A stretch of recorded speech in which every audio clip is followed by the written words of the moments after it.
Ed Catmull, John Lasseter and Steve Jobs all shared the same dream of inventing a revolutionary style of animation which would go on to change the animation industry forever. First, we must go back to 1979, the year George Lucas bought Pixar as a way to bring computer-generated effects into Lucasfilm's live-action films. Fast forward to 1984, this is when Pixar, led by John Lasseter as Chief Creative Officer, created their first short film titled Andre and Wally B. John Lasseter worked extensively, even to the extent of living in the Pixar office with no sleep for days, all in order to bring his ideas to life. It wasn't until 1984 until Pixar came into the public eye with Luxo Jr. This beautifully animated short film was thought up by John Lasseter. Lasseter was staring at a lamp in his office, imagining what it would look like come to life. Not only did Luxo Jr. gain a lot of publicity, but even went on to become the first CG animated short in history to be nominated for Best Animated Short at the Oscars. Hoping to capitalise on the success of Luxo Jr., Pixar released a string of annual shorts between 1987 to 1999, including Red's Dream, Tin Toy and Knick Knack. Pixar's ultimate goal was to be in a position where they'd be able to create the world's first fully CG animated feature film. Luckily for Pixar, Steve Jobs came in to invest $5 million in the company. This resulted in 40 new employees being hired to help bring Pixar's ambitions to reality.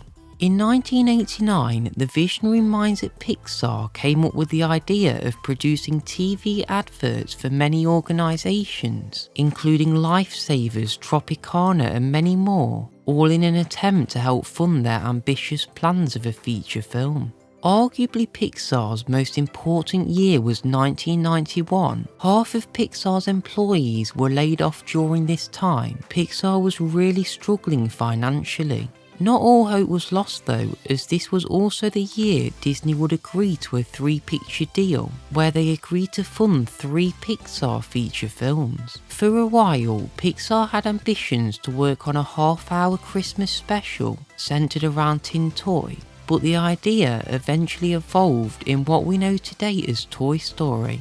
John Lasseter was dead set on not making Toy Story a musical, as they didn't want to feel too similar to Disney.